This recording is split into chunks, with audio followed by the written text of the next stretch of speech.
Bon, là, on passe aux choses sérieuses. C'est l'heure du débat sur Europe 1. Nous sommes le 20 juillet et aujourd'hui, nous avons envie de débattre autour d'un sujet qui nous fait parler dans le bureau.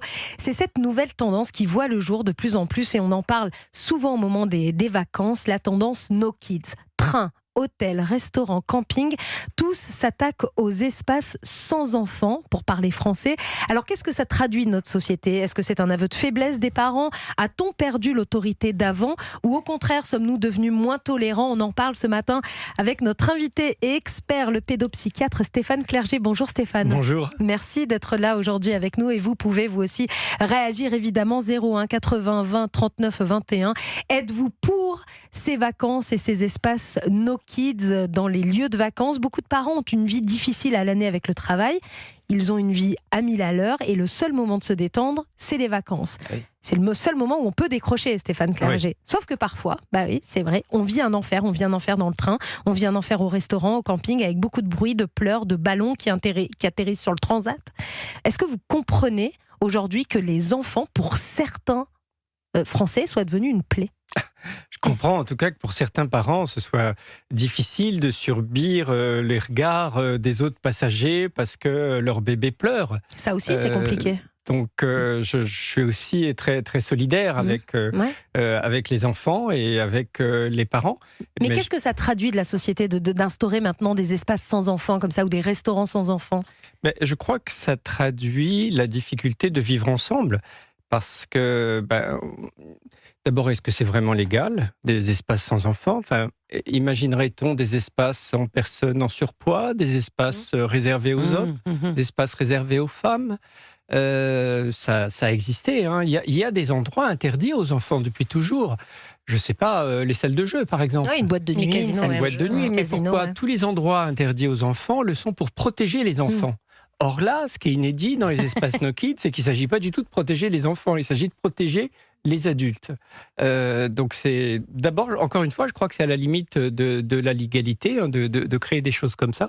Ça traduit en tout cas un peu de repli sur soi. Autrefois, les enfants étaient très présents dans les champs, ils travaillaient malheureusement avec les parents. Dans les églises, alors qu'il y a des messes, c'est sacré... qui était un lieu de rencontre. Mais les enfants étaient partout avant. Mais les enfants étaient partout et on supportait leurs cris. Vous qui êtes pédopsychiatre, il y a aussi, j'imagine, une incidence sur les enfants. Parce que s'il y a des espaces interdits aux enfants, ça veut dire qu'il y aura des espaces où il n'y aura que des enfants.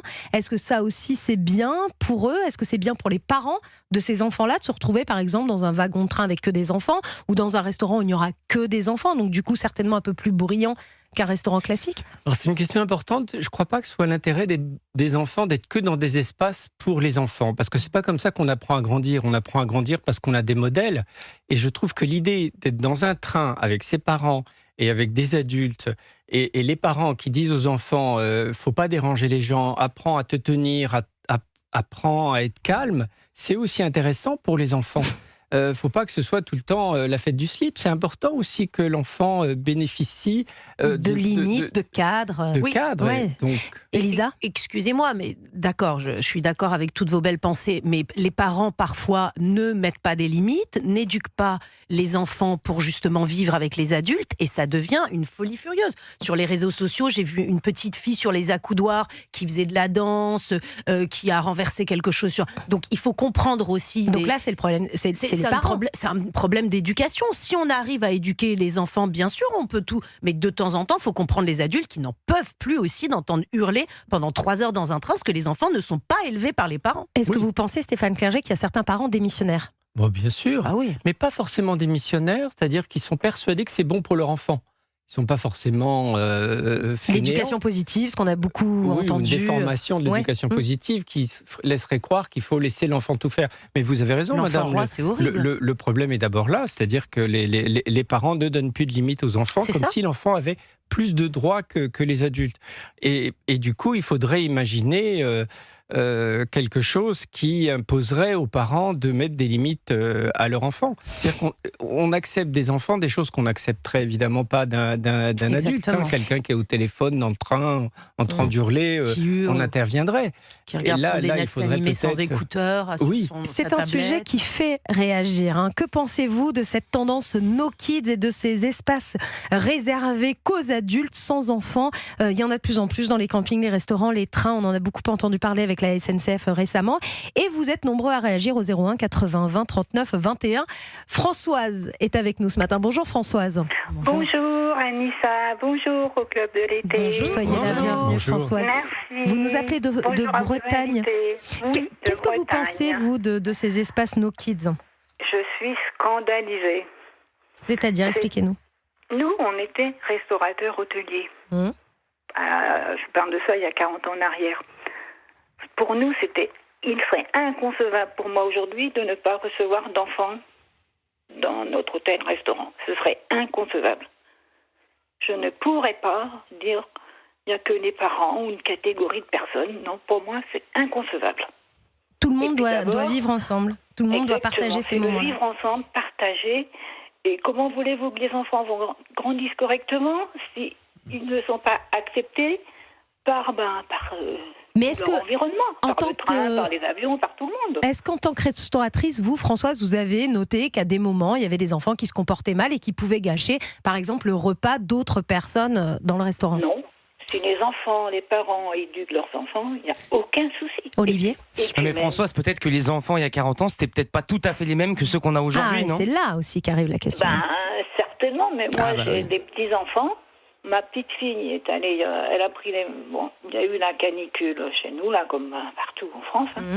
Nous, on a reçu notre petite fille pendant la canicule. Elle venait en train tous les matins. Elle était ravie.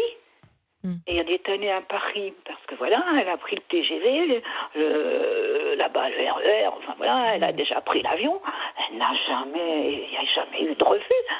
Mes enfants seraient dans cette situation-là, mais ne partiraient pas sans leurs enfants. Vous n'avez jamais vécu de moment au camping où vous avez pu être dérangé par des cris, des jeux d'enfants qui auraient pu perturber la quiétude de vos vacances?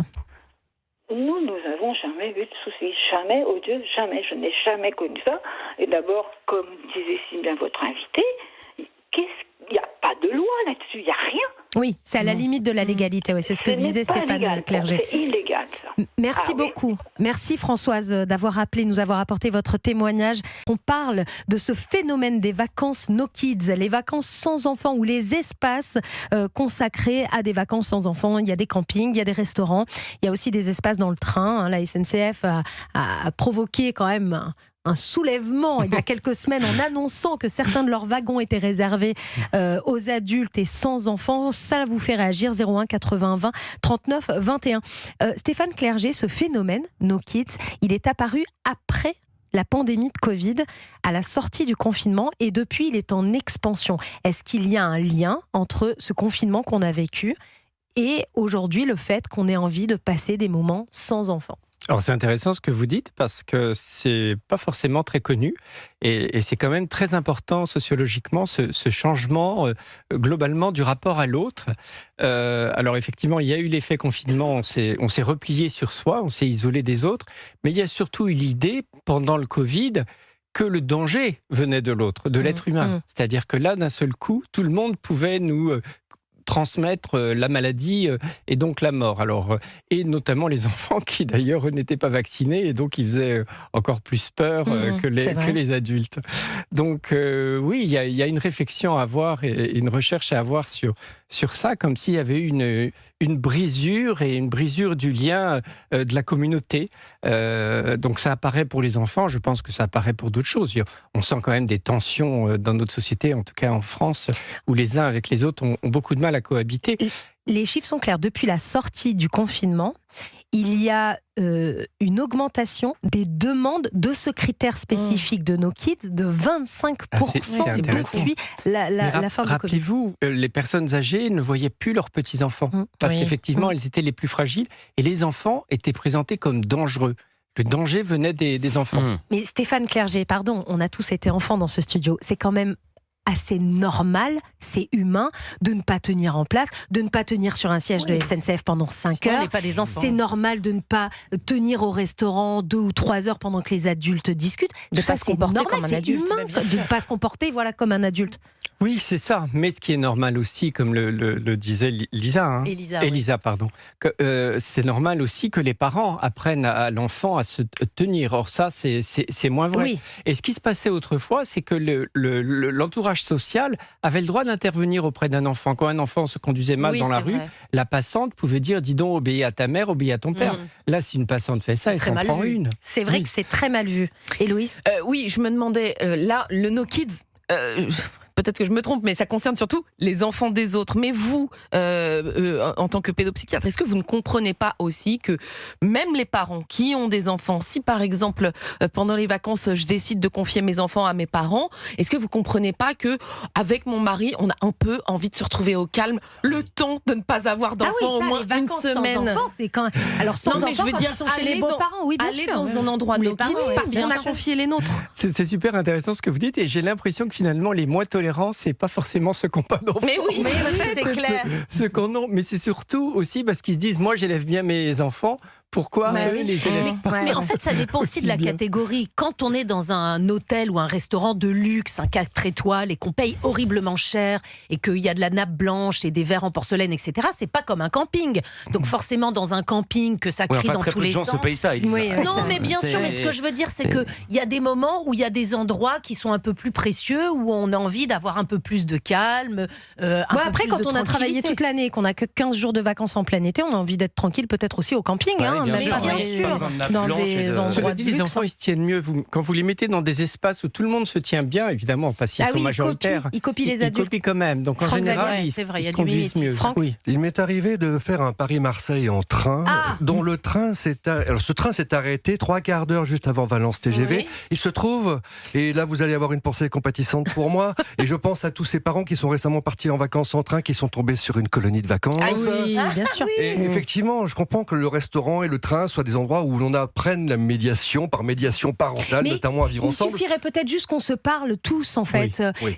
Si on dit à un enfant, calme-toi, pose-toi, ou tu sais, il ne faut pas te mettre debout sur les sièges ou sur les accoudoirs, peut-être que ça se passerait juste bien et qu'on vivrait tous ensemble. Mais 45 enfants, c'est dans pas le train, il y a des embrouilles. Faut le dire à l'animateur. Si vous voulez commenter, on va dire, le comportement d'un enfant qui n'est pas les le vôtre, parents le prendront mal. Peuvent vous embrouiller vous. Ça, mais grave, ça c'est vrai. Est-ce qu'on retrouvera cette anecdote dans vos mémoires, Franck Vallière Écoute, elles sont déjà écrites. Mais ce qu'il faut se dire, en tout cas, quand un enfant crie dans le train et qu'on est en train de lire et que c'est pénible, se dire, bah oui, ok, mais enfin, c'est lui qui paiera ma retraite. Ouais. On a c'est l'éducation. Bon, ça. Vous entendez, Franck? Et puis surtout, je rappelle aussi qu'on peut prendre le train à des horaires tardifs, Oui, ou bien plutôt quand les enfants justement ne prennent pas le train. Il y a toujours des solutions. On a tout de même l'impression que ces espaces No Kids, il y a quand même un gros élément marketing derrière tout ça quand même, plus qu'un véritable enjeu de calme et de plénitude. Oh ben j'espère que c'est pas ça, parce que ce serait tragique. Parce qu'après, à Caen, les espaces No Dog, il y a une petite chienne avec nous dans le studio. Il y en a beaucoup des espaces No Dog. Déjà, il y a de plus en plus de plages interdites aux chiens en France. Il y a même de moins en moins de plages autorisées aux chiens. Et après, pourquoi pas les personnes âgées, parce qu'ils vont pas assez vite, ils traînent dans le couloir. Enfin bon, ça peut aller loin. Maintenant, je comprends aussi que les gens, évidemment, aspirent au calme, surtout ceux qui peut-être travaillent avec des enfants toute l'année, par exemple. Mais c'est aussi crucial de redonner quand même aux enfants leur place dans la société. Et alors certes, avec de l'éducation. Mais il est important que ces enfants ils partagent tous ces moments avec la société quand même. Tout à fait, mais peut-être que les gens réagissent parce qu'ils ont l'impression que les enfants ont plus de droits que les adultes. Or, ils n'ont pas à avoir plus de droits non plus. Donc, l'idée est un peu ça, avec cette fameuse idée de l'enfant roi, qui est parfois peut-être un peu exagérée, oui, mais parfois aussi un petit peu exagérée aussi. Olivier Guénec ? Non, alors je vais parler de mon expérience personnelle, mais quand j'ai parlé à ma mère de ce sujet qu'on allait traiter dans le club de l'été, elle m'a dit, mais tu sais, toi, t'étais j'étais insupportable quand t'étais petit, j'étais horrible. Ah, ça a changé depuis Non, mais on sent que vous étiez un enfant calme. Non, c'était très compliqué de m'emmener au restaurant, de m'emmener dans les trains, etc. Quoi. Voilà. Ouais. Donc, elle avait pris la décision, elle assumait, elle disait, écoute, non, je me suis adapté, je t'emmenais pas toujours dans les lieux publics, on faisait, pourquoi pas, on se faisait livrer, etc. Où on pouvait fonctionner différemment, au lieu de prendre le train, on prenait la voiture. Elle assumait d'avoir un enfant terrible. C'est elle qui vivait la contrainte plutôt que de la faire vivre aux autres. Aujourd'hui, j'ai l'impression que ça a changé, que t'as un enfant terrible, c'est pas grave, on va dans tous les lieux publics et les autres subiront. Quoi. Les autres Maintenant, si on n'aime pas le collectif, on prend pas les transports en commun. Exactement, et si on n'aime pas le collectif, on loue une maison et on va pas en camping. 01 80 20 39 21, qu'en pensez-vous? Catherine est avec nous ce matin. Bonjour Catherine. Bonjour. Soyez la bienvenue Catherine. Bonjour Catherine. Bonjour à toute l'équipe. Vous nous appelez de Paris et vous vouliez réagir Catherine. Oui, alors moi je voulais réagir de manière modérée. Voilà, je suis professeur des écoles, donc et là je prends ma retraite au 1er septembre, donc j'ai fini là fin juin ma carrière après. Donc vous pouvez dire la vérité. 40 ans avec les enfants. C'est-à-dire. Lâchez-vous. Vous pouvez tout nous dire. Donc voilà, mon témoignage, moi il est modéré. Il est absolument pas question de remettre en question justement la place de l'enfant dans la société, parce qu'en fait, moi j'ai œuvré, je vous dis, depuis plus de 40 ans auprès d'enfants, et j'ai voulu faire l'expérience l'année dernière aux Canaries d'une semaine dans un hôtel, club, sans enfants. Ah, vous avez testé le No Kids.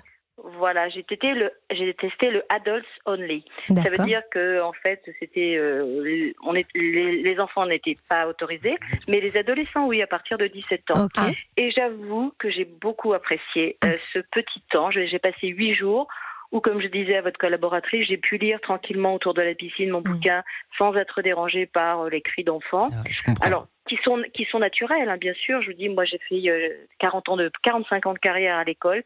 J'ai moi-même des enfants, des petits-enfants. Et je les trouve absolument chouettes. Mais c'est vrai que cette petite liberté qu'on nous a donnée, de pouvoir choisir un temps dans notre espace vie, sans enfants, ça fait beaucoup de bien. Donc vous êtes pour la création de ces nouveaux espaces, de ces nouveaux hôtels, ces nouveaux campings. Alors, oui, et donc comme je disais, je ne suis pas contre le fait que les enfants prennent le train, le fait qu'ils soient dans les avions, bien évidemment, ils font partie de la société et on en a besoin. Et la vie est faite de jeunes, de vieux, etc.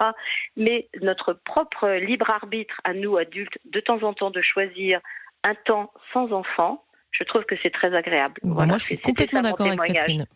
Écoutez, vous avez des gens qui vous soutiennent et qui sont d'accord avec vous dans ce studio. Même en étant parents. De l'autre côté de la radio, même en étant parents. Il y a des parents dans ce studio qui vous suivent, Catherine, sur ce moment où on veut souffler. Stéphane Clerget, ça s'entend ce que nous dit Catherine. Oui, bien sûr que chacun a le droit aussi à avoir un environnement qui lui convient.